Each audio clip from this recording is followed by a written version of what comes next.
Good evening, Manor ISD, everyone.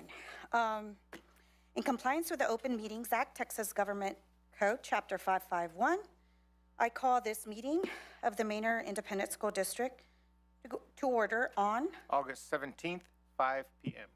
Let the record show that a quorum is present. This meeting has been duly called, and notices of this meeting have been posted in accordance with the Open Meetings Act. The board will now adjourn into executive session at 5:01 p.m.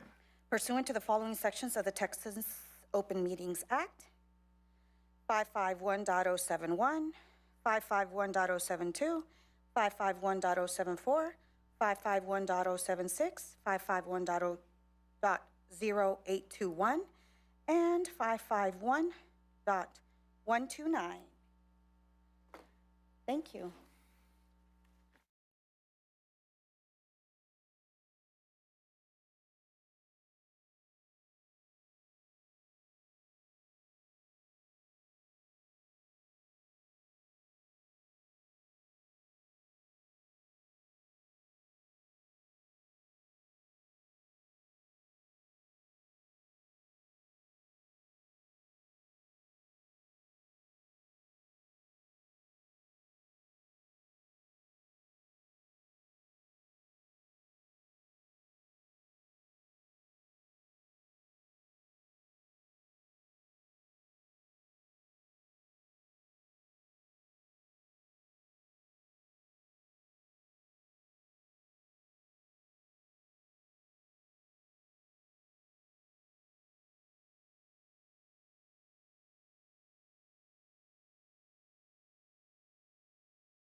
All right. Once again, good evening, everyone, and welcome.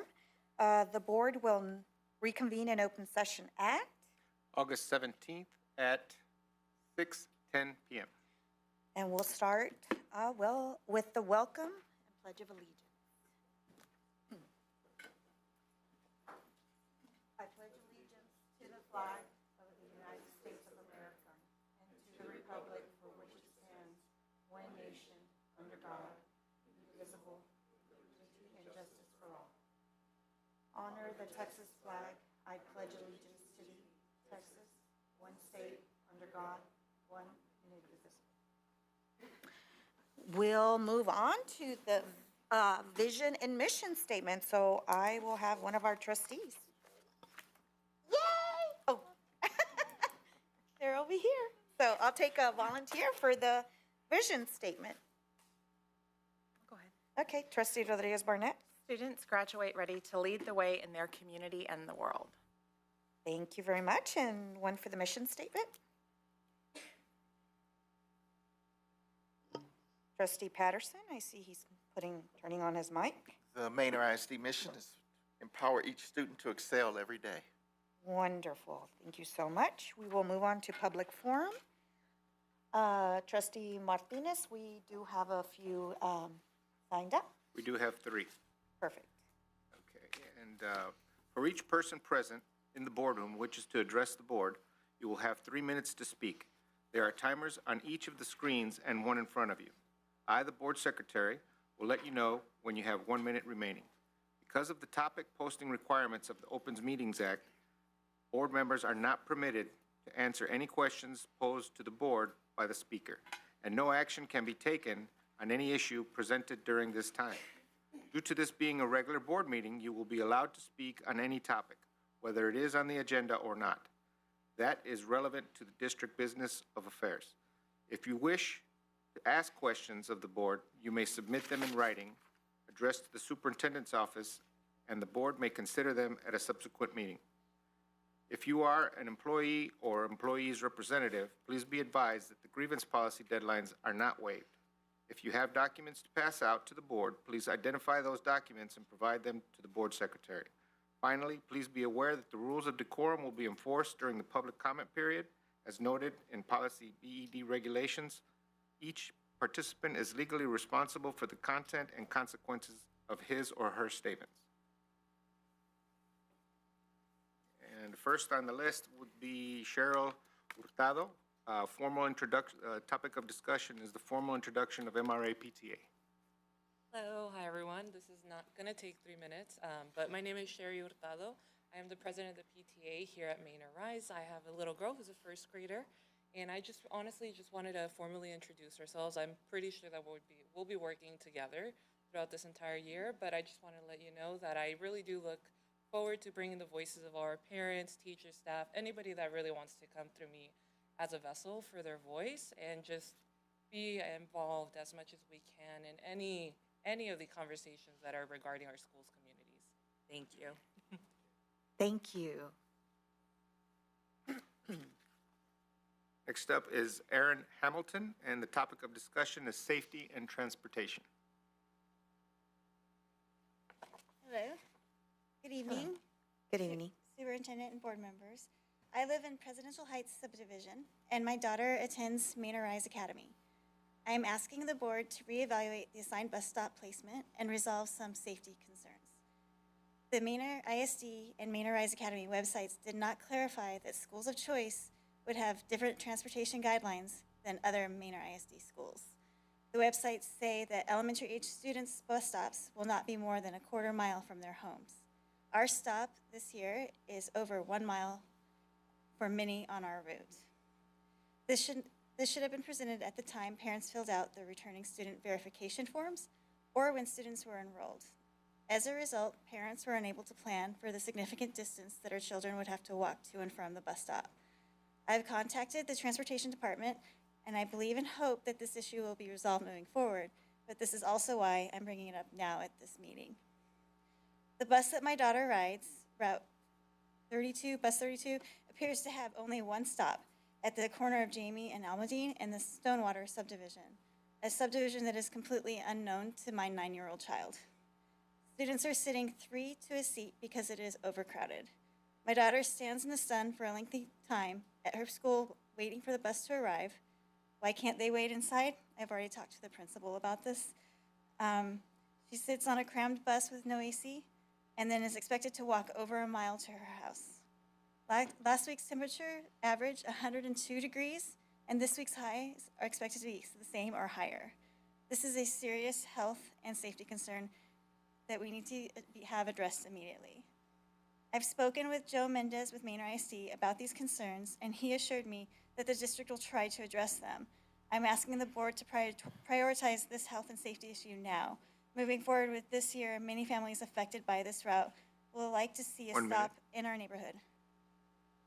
Less crowding, and allow them to wait in an air-conditioned building until the bus arrives at their school. Ultimately, we need more routes, more stops, and more buses. If this is not possible, please consider other options that will keep our children safe. Thank you. Thank you. Next up is Rachel Petit. Topic of discussion is Manor ISD library programs.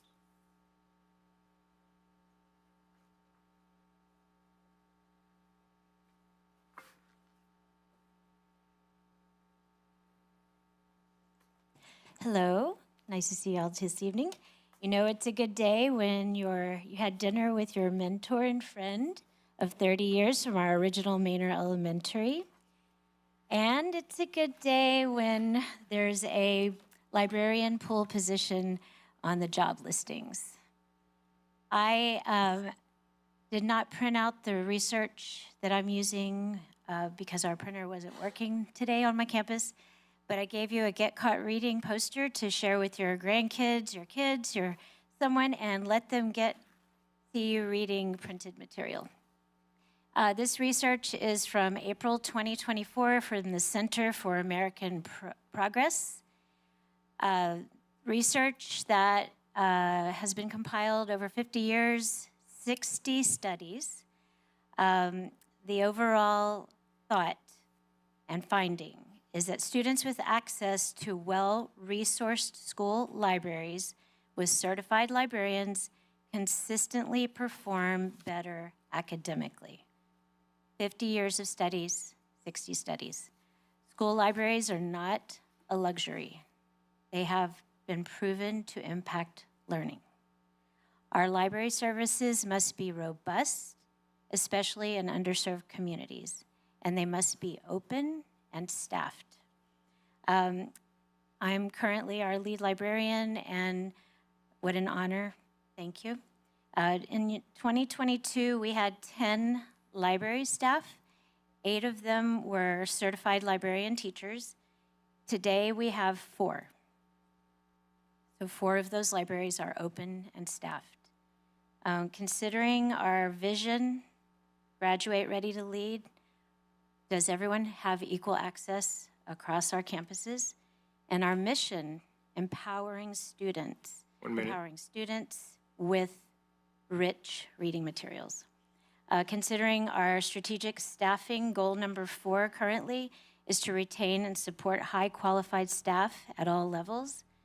I encourage our board, our principals, supervisors to ask HR for our librarian exit survey anonymous, aggregated data, anonymous, and understand why our librarians leaving our district. And then consider the research. It's a proven fact that a qualified library programming staff affects learning. Thank you very much. Enjoy your posters. Thank you. All right, is that it? That concludes. Okay. Okay, we move on to item number 7, superintendent update.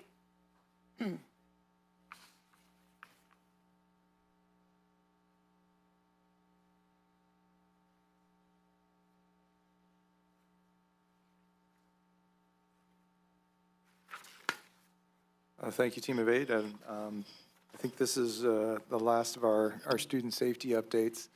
Our district vulnerability assessment was completed, and there's 100% of the items been fully addressed and cleared by TEA. We literally have a TEA person coming out at 4 p.m. We did what we needed to do, and so it's already going to be on there. We've been sitting at about 99% for a long time because of this one last thing that was required. Also, just want to let you know the weapons detection systems have been installed at all the secondary campuses and MRA. We're still adjusting the protocols, especially at the middle school levels. Manor High School, of course, has been using it for a while. I'm not sure why it says entry 04 students, but it's probably supposed to be 24 students. So my points of pride today, and we're going to talk a lot about campus academics and the good points and some of the areas of struggles, but I wanted to show you something a little different. Just the first day, and just a little point of the pure joy. For FERPA reasons, I can't tell you whose shirt that is, but I still am tickled by that young lady and the just sheer joy of her last day as a senior at Manor High School and the hug she gave all of us. But I also got to talk to these students here. And, you know, it's just so nice to see these young people many of them were student council members, and they were just very proud of themselves because they had brought this tradition that many high schools around have, and they have begun painting their senior spaces. And I know New Tech High School will begin painting their senior spaces this week. They told me I have to come back because they weren't 100% done. And so I'll come back, but I want to invite everybody when you go out to Manor High School to go see, you know, what is on the kids' minds. I mean, really, you can see what's on their minds by their own art. And I'll tell you what, you know, they were out there. It was 100 degrees on the blacktop. Well, it's probably like 110 on that parking lot. They were seriously working. You can see the amount of time and effort they're putting into that. And so I was just really nice and touched to see the pride and the students are taking about being seniors at their school. So just wanted to put that out there. It's a little bit different than what I normally do, but, you know, a picture's worth 1,000 words. So, Madam President, back to you. All right, thank you very much, sir. We will move on to item number 8, information items, 8.1, CPM3 Board Monitoring Report.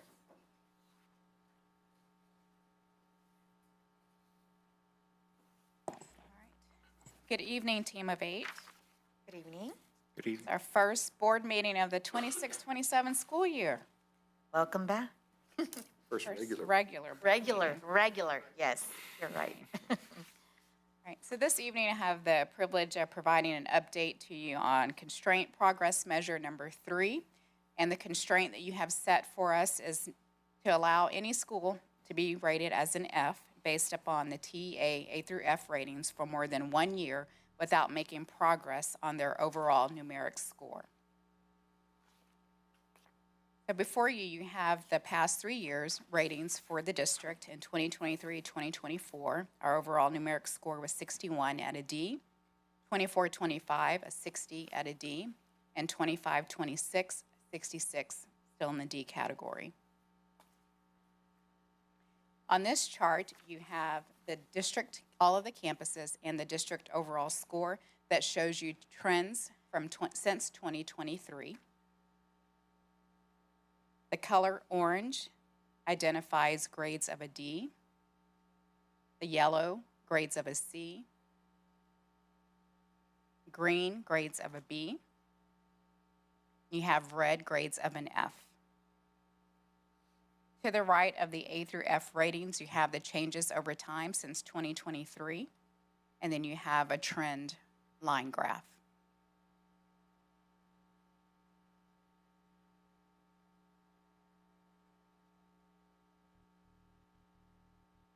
The second chart you can see changes over time represented a different way for each of our campuses and the district. The green denotes gains year over year from 25-26 to 26-27, and the red, you have losses. The second half of the chart denotes the changes over time since 2023.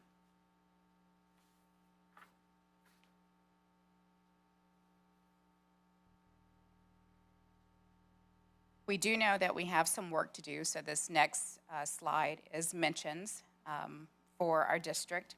We have Manor High School has seen an increase of 14 points year over year from last year to this year.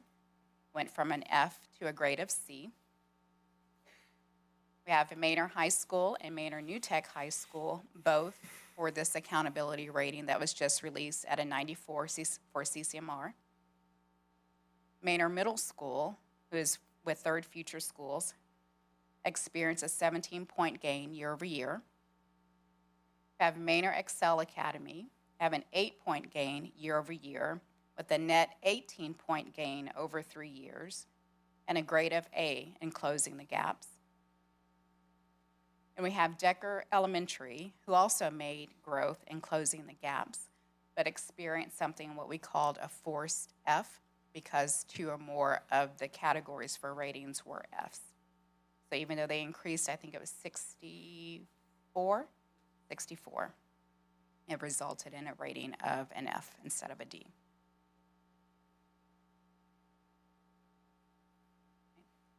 So if we were talking about constraint progress measure number 3, you can see which schools are rated F for the 25-26 school year.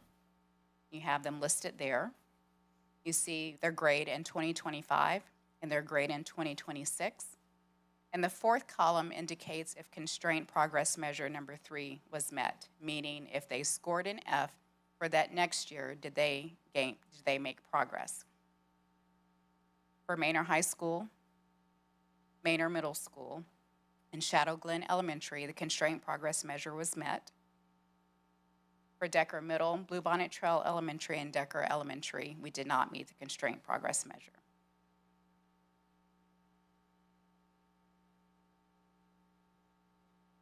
Just to keep a watch as an FYI, for consecutive F ratings, we do have Decker Elementary, which is at its 4th year. We have Decker Middle School, which is in its 3rd year. And we put Shadow Glen Elementary School at 3 years. Even though they have a D rating, it denotes a pause in the accountability rating. So for the previous 3 years, Shadow Glen had an F rating. This most recent, they earned a D, so that pauses the timeline.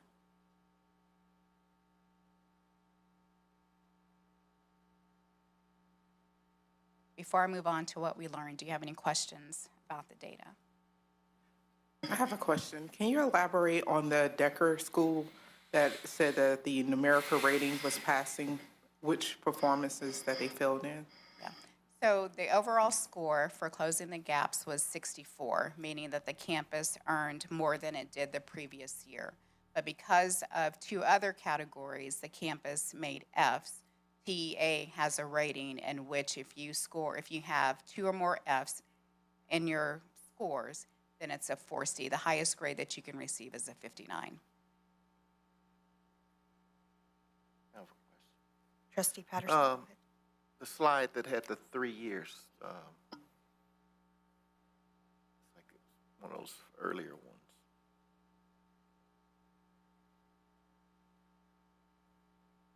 That one. Over that 3-year time period, have the standards changed on the test itself? In other words, it's the same test that kids took in 23, 24. When they took it 25, 20, or when they took it last year, were the passing standards the same, or have they shifted over time? To my knowledge, they have remained the same. The elements that have changed are the written responses and the way that the tests were graded based upon the written responses. In the coming years, is there a time period for the standards to shift? Yes, we will be phasing out in 2030. So basically for the public in 3 years, it would be even more difficult to even keep your same scores over time. Correct. And we should, if I could, Mr. Patterson, to your point, in 2023, actually, right before this rating is when the entire test changed. There was a complete change. In 23-24 is when they began to introduce AI grading, which all districts experienced a shock. In fact, it's probably interesting for the public to know that our team challenged hundreds of writing samples to TA and actually won. in many of those cases, probably, I think it was over 100, where they had to rescore. One other thing I want to point out, and I think this is important because it's going to affect the CCMR score, actually, TEA changed the rules in July. And I think that's important for everyone to know. It used to be, there was a well, and here's the funny thing how it works. There is a college prep math class for which students could earn CCMR through it. But TEA did not approve any curriculum that can be taught that will allow a student to get CCMR. So it's still on the books as you can do it, but there is no approved curriculum. So there's nothing you can do. And so in July, our team had to scramble, not just us, it was the entire state of Texas. We all had to scramble to figure out what are we going to do with those classes. And of course, it's a high school senior class, it's a fourth math, they needed to graduate. So we worked with ACC, and I believe we have a curriculum in place, but it will no longer give CCMR unless TEA changes its mind sometime during the school year. But I just do want to point out, to your point, is we oftentimes are navigating a system where the rules change even a month before the school starts. I have another question. Not really a question. That we did very well in our students who gained associate degrees. Just want to make sure that staff continues to pay attention to that, because we want to make sure that our kids are benefiting of a system and not a person. And so we want to make sure that we continue to make sure that every single kid who could earn that criteria earns it. Thank you. I mean, by the way, we did have the most in Central Texas, right? Yes, and what Trustee Patterson and Dr. Sarmani, I'm sure, want to also highlight is that our high school, merging one high school, made huge gains at the same time as still having a record-breaking students in Central Texas coming from Manor ISD, getting their, beating everyone in Central Texas. I have a lot of trustee friends, earning associate's degrees before getting their high school diploma. So that's a pride moment too. And I think that's another testament and words of encouragement to staff, educators, that you're making us proud. I know there's still a lot of work to do, but we have a very high need community, a very diverse community. And I just want to use that time to thank staff, everyone, and you're making us proud, and that makes our students confident and proud too. So I just want to make sure that everybody knows that your hard work does not go unseen. So thank you. Yeah, we appreciate that. And for our principals specifically, and our teachers as well, I don't think anyone wakes up every day figuring out how can we do the least. And in these mentions, particularly MEA and Manor High School, it's a collaborative effort with campus staff and leadership. And so everyone sitting here works with campus operations and instruction to make it happen, as well as everyone over here also puts in. So it's a team effort in all the work that has been done, and MEA specifically with those large gains over the past 3 years deserves some extra special attention tonight.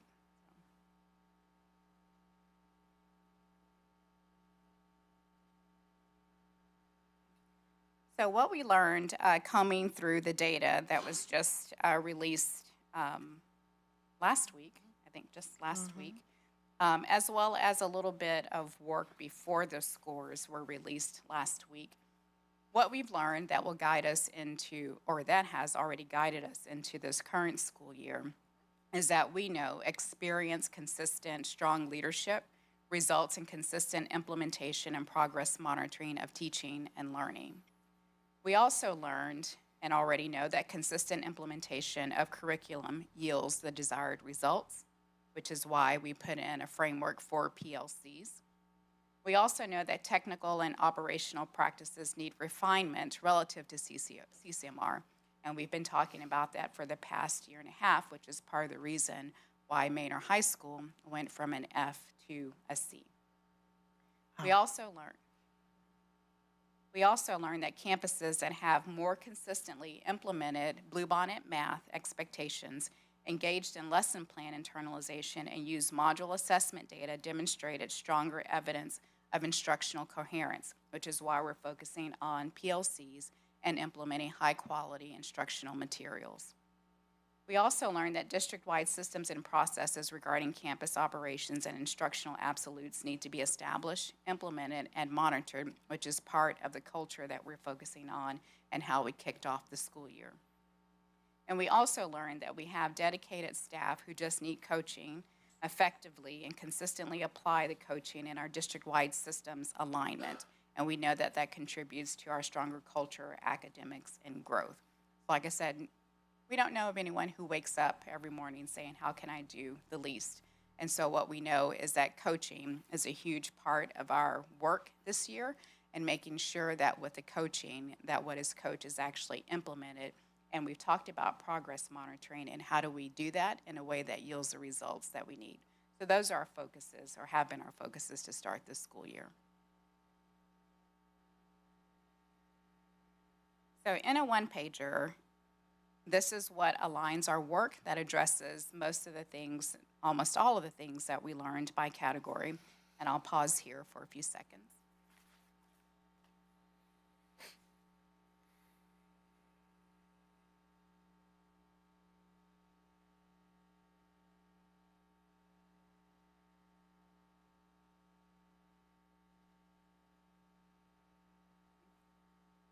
Any questions about the instructional quality, instructional leadership, or student Yeah, achievement? talk to me a little bit more about that differentiated observation and feedback through a tiered coaching model. How's that going to be rolled out? So you are on Coaching for all, the third bullet. third bullet. Yes, so every educator, every campus we know is at a different level when it comes to instructional leadership. And so it's responsive to that particular leader's or that particular teacher's needs. And so it's incumbent upon us to find out what that tiered instruction or coaching looks like. So it's not a one-size-fits-all. We do have our foundation, but we know each person needs something different. And so we're able to provide that. I think I want to know how would that support be rolled out? What would it What does that look like on the day-to-day? Yeah, Okay, I'm going to invite one of our two chiefs of schools, because they have the day-to-day of what that looks like. Hi, good evening, team of 8. So for coaching, we are developing a coaching guide that provides specificity on exactly what should take place if you are an instructional leader or coach on a campus. And when it says tiered system, exactly what Dr. Williams-Hill shared, some teachers may need an observation with feedback every week. Some it might be biweekly, and some really, I don't want to go more than biweekly, but others it may be a touch point. That's based on years of experience, data, and quality execution of the moves that we're focused on for the classroom. I mean, I'm asking because on the earlier sheet, it said something about inconsistent implementation of the curriculum, which should be implemented with fidelity. So I'm wondering, since we know there's inconsistency, what is the process to make sure it becomes consistent? Yeah. Outside of our classrooms, I can speak for the elementary level, we have QR codes where you can scan, anyone observing a classroom can scan and see the teacher's internalizations to determine, are we on track with the pacing guides? Are we following HQIM? And then when we walk in to observe, we know exactly what should be taking place in that classroom based on the curriculum. Does that answer the question? Oh, yeah. I just know that when you're a district and we're on a positive trajectory, but I know sometimes it gets more difficult to keep it going. I just want to make sure that we don't, what's the word I'm looking for? Fine tune our practices to make sure the growth continues, because other districts around the state that look like us are doing it. So we want to be in that number. We're also implementing daily instructional rounds with the leadership teams. They will observe multiple classrooms a day, checking first for HQIM internalization ready. We walk in, we observe based on where it should be. So we're hoping that practice helps monitor the implementation of HQIM. Thank you. I have a quick question. Is there a process to check in with campus leadership, the instructional leadership, to make sure that they are doing what they need to do to help teachers? Are they doing their walks, and how are we checking on that? Yes, there is, and a lot of the start of the school year has been conversations and establishing what those protocols are. And so they might, quite frankly, be a little bit sick and tired of us at this point. But they have welcomed all of the structures and systems in place, and we'll put this in the report because at the links at the bottom, there are links to those actual documents and structures to help us progress monitor. But I say that jokingly, but we have checked in with the principals, and I've checked in with them, and they have expressed appreciation for the structures and being very clear about what's expected. And in the report that I put to you all, so that you can also communicate what it is that we're focusing on, the 2, the 10, the 70, and 90, what is Manor ISD working on for school improvement.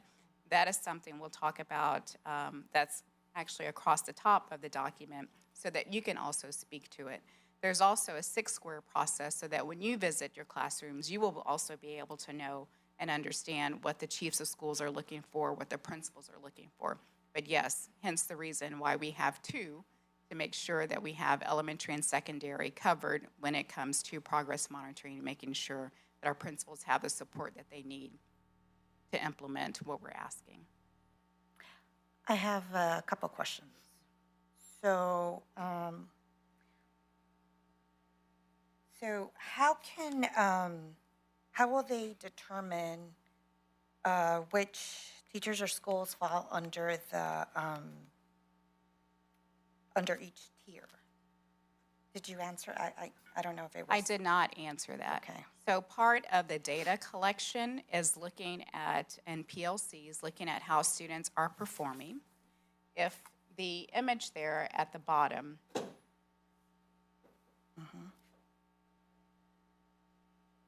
you have all of these items that are linked in blue. Those are systems and processes that are put in place that give us different data points. We have data points regarding student performance. We have the data point of the scores that were just released. We have the data points of what we see on the walkthrough forms for just-in-time, real-time coaching, as well as time carved out for coaching. So we have several data points that we collect that we will look at real-time and at standing meetings with principals to identify what that tiered approach looks like. So within the first 3 weeks, we know that principals are to be focusing on culture and what we've asked them to implement. So after next week, we will be able to do a walkthrough to see if those things have been implemented. Actually, it already started the first day of school of identifying what's working well, what needs to be adjusted since the first day of school. So we're already doing that. So different practices look for different items, and those are communicated to the principals. So you were talking about the data points. So is it, you said the data that, what data are we using to monitor or to monitor the growth? So we have formal assessments, formative assessments that we give to students. We have summative assessments. We're looking at how teachers deliver the curriculum and if they are delivering it with fidelity, if they need to reteach or if we need to re-coach them on how to teach the curriculum. So those are some data points. How are students doing on this particular standard, at this particular module? Every day, each grade level, each content area has an exit ticket, and depending upon how the student performs on that exit ticket, informs the teacher on what they should do next. And then we will get to know how what outcomes or how they're growing in those. Yes, and we'll provide you regular updates as it relates to coaching, as it relates to academic achievement and performance, as it relates to instructional delivery with teachers, as well as the coaching with principals. Do we have a system protocol to inform the kids what we expect of them in terms of, in other words, do the students know the goals of our district? And if so, how is that, how is that done? How's that performed? They do not know yet, but yes, we do have a plan. Part of that sixth square is part of communicating to students what they know. I don't know if you all have done some more work that warrants further discussion. You have more information. So part of our, if you remember our CCMR data, we had 3 buckets, right? And part of that is communicating with students and parents about what that is. And so that piece is critical to the mission because the students need to be able to understand where we're headed and why they're doing something, because that also yields results faster when they understand the why. And good evening to the Elite Eight. Also, we're working with our accountability partner. Every student will have a STAR progress measure, so they will know the anticipated goal of what score they're supposed to receive on STAR. So every student, when we take a exit ticket and or our district-based assessments, they will know their metric. What do I need to score? And they'll be able to track it. So we'll be progress monitoring that information. And how will the parents know that? That's a good question. Good work on it. Sure. Yes, sir. Thank you.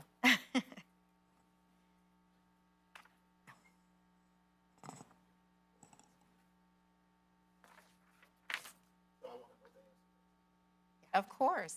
Dr. Sarmani's writing it. I see it. And that's an important part. And I will say, I have been part of many teams.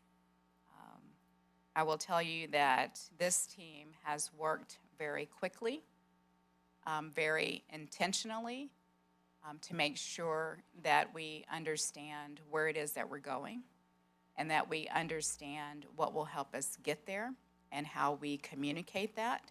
And so while we do not have all of our processes mapped out, we know that that is a necessary function and operation in order for this team to be successful for kids. Thank you.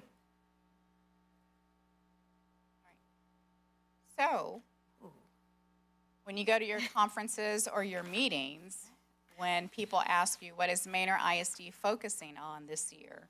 You can just say 210, 70, 90. There you You're going go. to say, well, what does that mean? Well, we're focusing on a 2% increase in attendance. Well, we know why attendance matters. If you're here, you can learn. 10% represents a 10% decrease in chronic absenteeism. Okay. 70 represents us attaining at least 70% of the allowable points for student growth on the STAR, and 90 is making sure that our CCMR scores are at least 90. And so with that goal in mind, we are anticipating, hoping, striving for, to eliminate the red and the orange on this chart so that you can see the green and whatever Beth comes up with for A.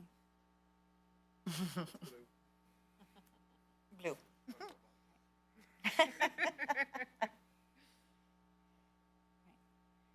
More questions or comments?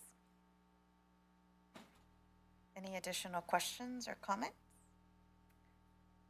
Wonderful. Thank you so Right, much. thank you. Yeah, I do have a 21070 request. 2107090. Okay, can you Dr. Sharmani, put 2 attendance, 10, points, whatever that's, make sure that stands for, because that's something that I would like. Yes. Okay. Yes, Okay. something, I mean, I like 210-7090. All right. We can make an acronym of what it stands for or something.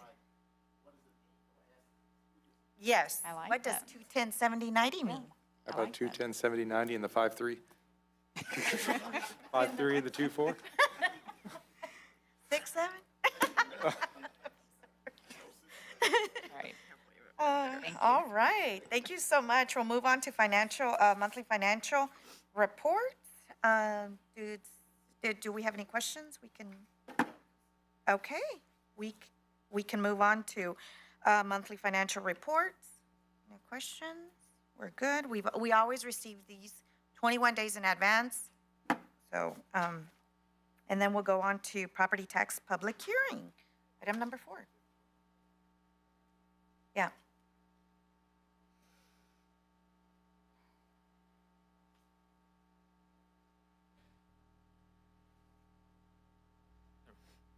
Good evening, Team of 8. Good evening. As required by the Education Code 44.004, we are required to present in public the proposed rate for the 26-27 school year, which is based on the tax roll 2026, which begins in January 1st, 2026 through December 31st, 2026, calendar year. There were quite a few changes that became effective January 1st as far as the adoption of the debt service rate, the INS. This time we had to calculate the minimum debt service tax rate, which is the minimum required to pay what the actual bond payment is for the current year. And so that's one of the changes. And the other one is that the board has to approve this that rate. That is, if the board is going to exceed that minimum rate, then there has to be a 60% approval or 5 board members. But if not, then the previous year's law applies. What I have here is a historical graph of our property values since 2018, and you can see the significant increase over the years. In 2026, we saw a slight increase, just above 1%, so 1.22. Over the last 3 years, we have seen growth of 1.64%. For future years, we are anticipating a very conservative growth of 1.10%. Our current certified value is 11.7 billion.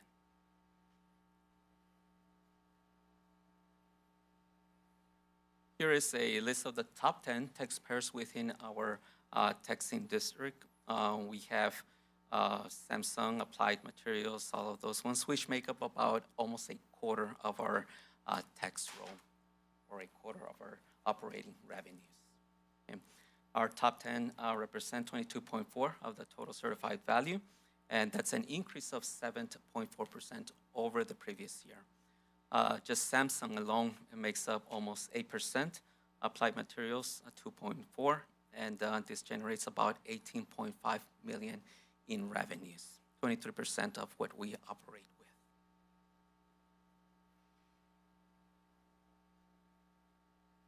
Here is also a historical graph of what our tax rate has been over the years. This is the maximum compressed rate, the M&O, maintenance and operations. And since the 2026 MCR is calculated at 0.6254, and that's about a decrease of 0.5 cent because there was very slight increase in the certified value. So there was very slight compression there. In turn, because of that compression, our M&O tax rate has to be decreased by the same amount. And the calculated M&O tax rate for 2026 is 0.7054. Since 2019, that's when the compression was adopted. Our tax rate M&O tax rate has decreased by 33%, 30 cents. So that's when the House Bill 3 became effective. as a result, mainly as a result of our increase in the property values, which we've seen over 121% since 2019. And if you remember, there has been two main homestead increases, 100,000 homestead increase, and then also the 140 homestead exemption. On the bottom, I have a breakdown of what makes up the M&O. We have the maximum compress rate of 6.6254. This is small portion is subject to recapture. Then we have the golden pennies, 8 cents, which is the max that we are able to levy without being recaptured. Y'all maxed out those pennies the last time we had a Vader. The copper penny, we don't have any. So that we have a total M&O tax of 0.754. So there's only very minimal recapture. If that would be applicable if our property value rises over 2.5% and if there's a decrease in the ADA. And I have a quick question. So, I know it's probably in the previous slide, but you talked about the property values. I know, do you foresee us paying into recapture in the next year or two? In fact, we were just having a conversation this morning, and there could be a possibility if our property value keeps rising and our enrollment decreases. The reason, okay.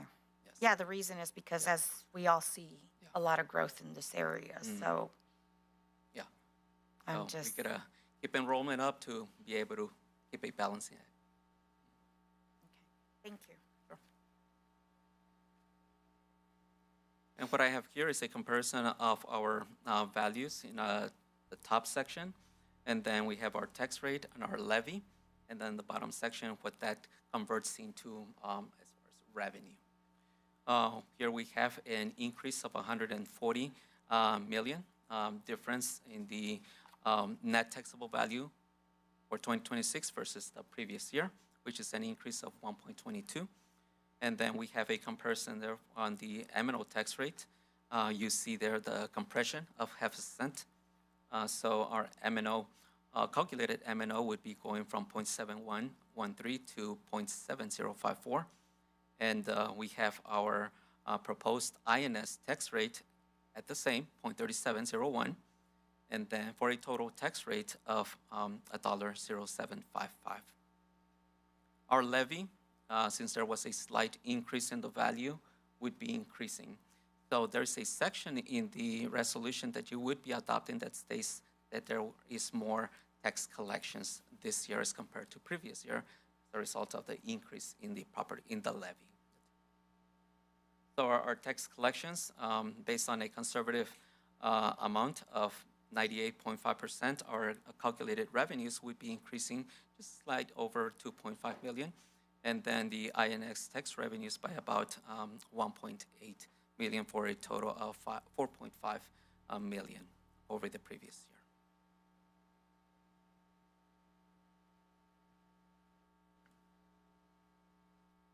Here we have a comparison of what that converts into as far as revenue per student, local versus state and total.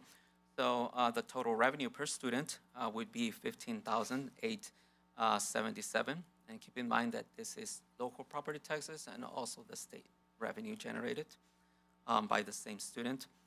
So this would be a total increase of 351 in local revenue, and state aid increased by $35 for a net increase of $386 per student over the previous year. So the increase of $386 per student is this major positive increase in public funding according to last year's, 2 years legislative session. Mm-hmm. Yeah. Yeah, and since then, we haven't received any other adjustments. We hopefully that in the next legislative session, there's more adjustments to the basic allotment. But yeah, you're right. Thank you. Here we have a comparison of average residences. over the previous year. The average market value in the current year is 331,754, which is a decrease of almost 6% over the previous year, which is causing the decrease in the taxes due annually by $242. Can you repeat that again, loud and clear? That I heard The somebody average say that. decrease in Yes. property taxes will be? Yes. So the average decrease in the property tax over the previous year is a decrease of $242.41 annually. The calculated voter approval rate is $1.0755. The voter approval rate is the max rate that we can adopt without going to the voters for approval.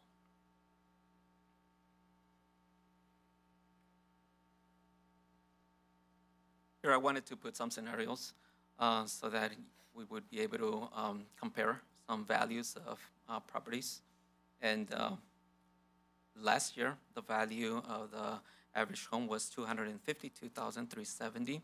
This year is $331,764. So you see there the decrease in the annual tax rate, or in the annual taxes due, which converts into about $20 per month for an average taxpayer.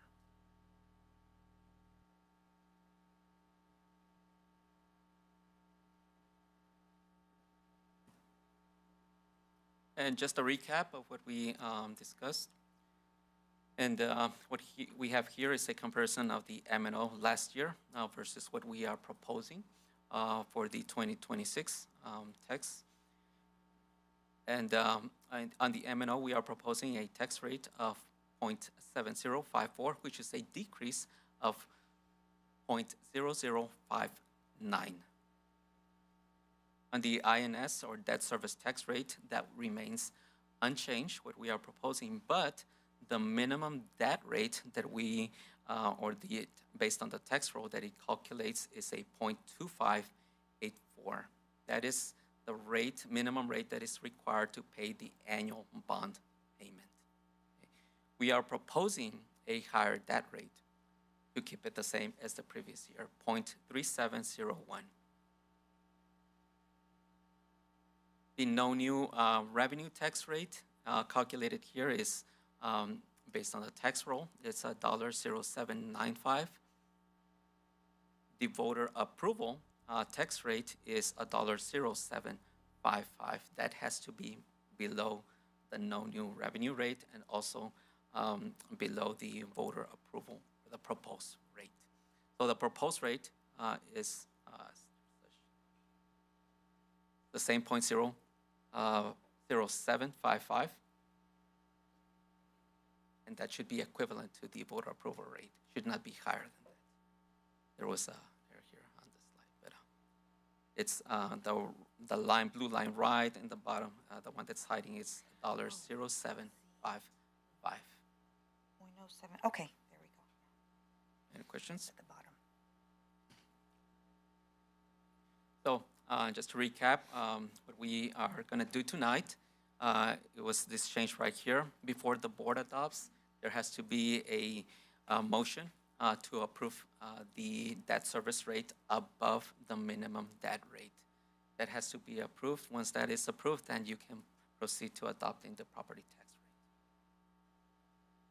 rate. The INS tax rate, just want to make this clear that the minimum debt rate does not include any defeasance payments that or bond defeasance that we are proposing for next year. It's only the debt payment that's due for this year.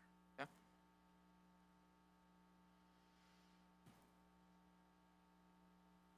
I put some wording here that's on the resolution of what had to be included, what the law required to be included. It had to include the proposed rate, $37 in the debt rate, and what our minimum rate and what the difference is, and what we are going to use that difference rate. And it's written on the resolution, but essentially we are going to meet the annual debt payment and we are going to propose a defeasance for next year. That's what we are going to be using the excess debt rate.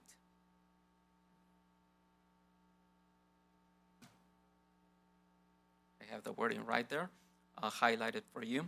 We are adopting a debt rate that is 11 cents above the minimum for a total 3701 debt rate, and for the purpose of payment of bond debt through defeasance and refunding to reduce long-term interest costs on currently existing debt.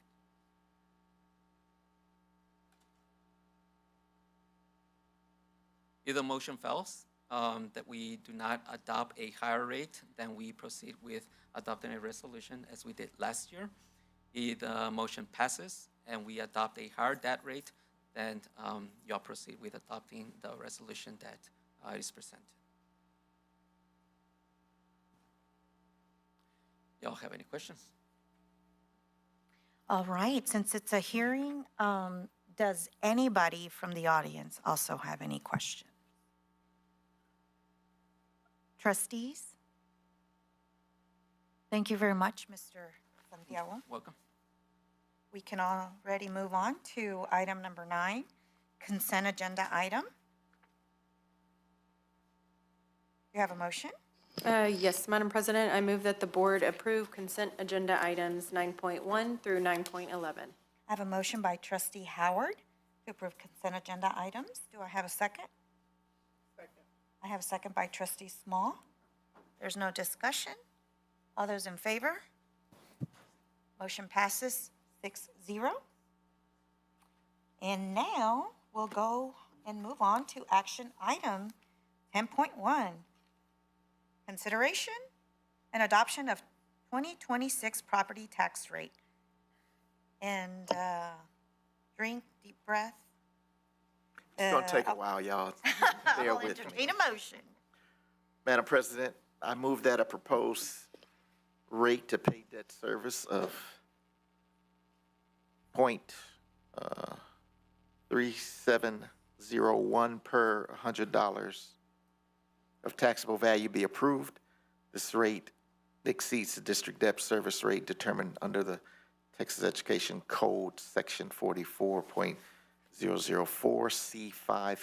C5A2B of 2.584 cents by 0.1117 cents. The excess revenue collected from the proposed rate will be used for the payment of bond debt through defeasance or refunding to reduce the long-term interest costs on currently existing debt. And I further move that the district's maintenance and operations tax rate on $100 valuation be adopted and levied for the tax year beginning on January 1st, 2026, and ending on December 31st, 2026, in the amount of 0.7054 cents on a $100 valuation payable in lawful currency of the United States for the support and maintenance of the public schools of Manor Independent School District. This tax rate will raise more taxes for maintenance and operations than last year's tax rate, and that the district's debt service interest and sinking fund tax rate on the $100 valuation be adopted and levied for the tax year beginning on January 1st, 2026, and ending on December 31st, 2026, in the amount of 0.3701 cents on $100 valuation payable in lawful currency of the United States for the payment principal and interest payments on approved and issued bonded indebtedness of the Manor Independent School District. This tax rate will remain unchanged and raise more taxes for maintenance and operations than last year's tax rate on a $100,000 home by approximately negative $242.41. That's less $242.41. Less. Thank you so much, Trustee Patterson. I have that motion. Do I have a second? I have a second by Trustee Howard. If there's no discussion, all those in favor? Motion passes 6-0. Thank you. All right, we'll move on. Did you want to say something? Oh, no.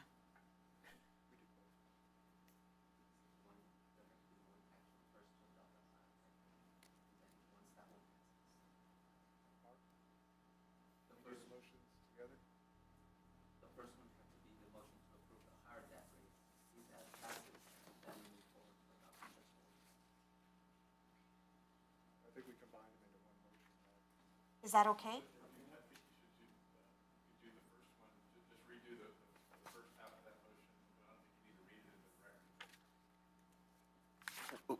Okay, because I don't have to reread all that. So we will amend trustee Patterson's motion. Yeah, we're going to have a second. And we have a second by trustee Howard for the first part of the motion. You describe the summary of the first. Should I reread it? All right, so the first part. Okay.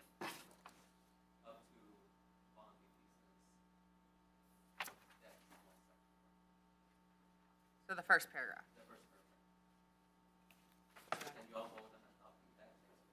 And then we'll move on to, First.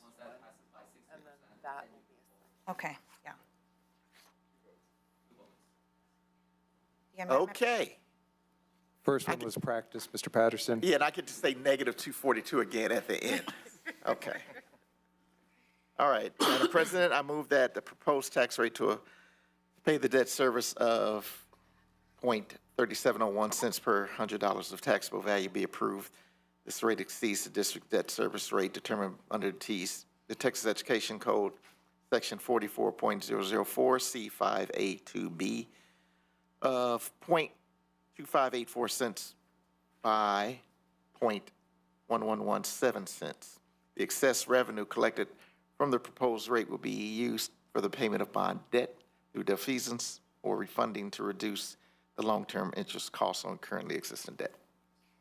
Stop. That's the amended version of it. So I have trustee Patterson on that portion. And I have I second that. Second by trustee Howard. All those in favor? Aye. Motion passes 6-0. Now we're going to move on to the M&O. Do it.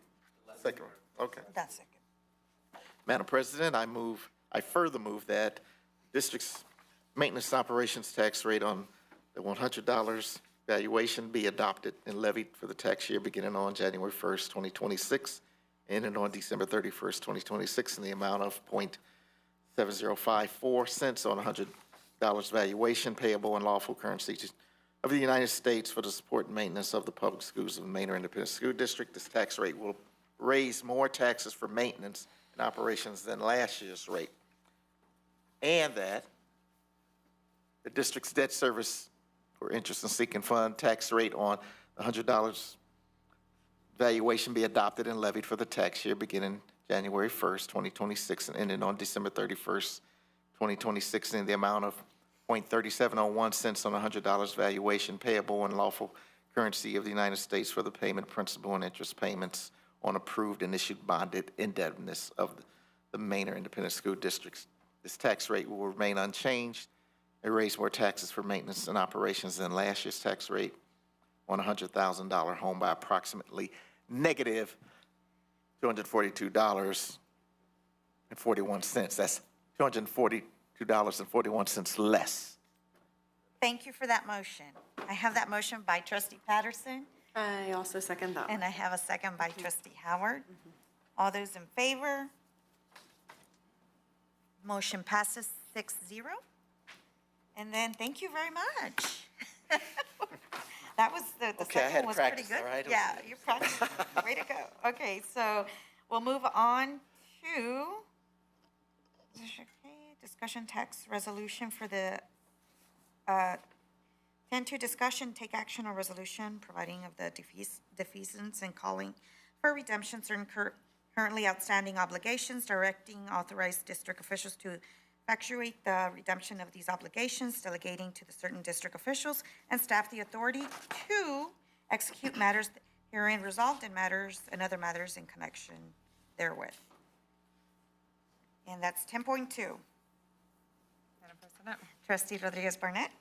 I move that the board approve the resolution providing for the defeasance and calling for redemption of certain currently outstanding obligations, directing authorized district officials to effectuate the redemption of these obligations, delegating to certain district officials and the staff the authority to effectuate matters herein resolved and other matters in connection therewith as presented. I have a motion by trustee Rodriguez Barnett. Do I have a second? Excuse me, I have a second by trustee Patterson. There's discussion, go ahead. I would like to just make sure we point out that by making these votes over the last 6 years, we have saved taxpayers $40.7 million. How much? Interest. How That would be much?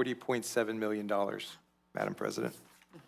And so this vote will allow us to continue to pay down our debt. Just like everybody knows, if you have a mortgage or a car payment, the more you pay on the principal, the less interest you have to pay, and so that's what we're doing. Wonderful. Thank you so much. I already have a motion and a second. There's no further discussion. All those in favor? Motion passes 6-0. Now we're going to 10.3, consideration and approval of the superintendent evaluation instrument. Madam President, I move that the board, We're just going to discuss really quick. Did you want to discuss or no? Oh, Madam President, I serve at your pleasure, so however you would like to do it. okay, we have a motion. Go ahead. okay, you sure? Yeah. Okay. So I move that the board approve the superintendent evaluation instruments as presented. I thank you. I have a motion by trustee Small. Do I have a second? I have a second by trustee Rodriguez Barnett. I do want to just say a few words of discussion. We finished our strategic planning, and we kind of used that to modify the goals of the district and the superintendent. And we are trying to be very intentional in making sure that with the new strategic plans, the new goals, and the direction that we're going, we want to make sure that we give direction to our superintendent. And from there, he'll take it to the rest of the staff to execute. So good luck, Dr. Sarmani. You're doing great. So if there's no other additional questions or discussions, did you want to say something, Dr. Sarmani? All I'd like to say is just I appreciate the board you don't know how important it is for alignment from the board's vision to the superintendent's goals, to the work I do with my staff. And just want to give a shout out to my staff because as I sit up here, it is the hard work that all these people out here are doing that really help us accomplish our goals. It's for us to remain aligned and focused, and that's exactly what you're doing by voting and changing my evaluation system tonight, so thank you. Thank you very much. If there's no further comments, then we will move on to the vote. All those in favor? Motion passes 6-0. And let me see, what else? I'll take okay, the next regular board meeting is September 14, 2026. And I'll take a motion to adjourn. Madam President, I move to adjourn the meeting. I have a motion by trustee Howard. Do I have a second? I have a second by trustee Patterson and Martinez. All those in favor? And we are adjourned at 7:18 p.m.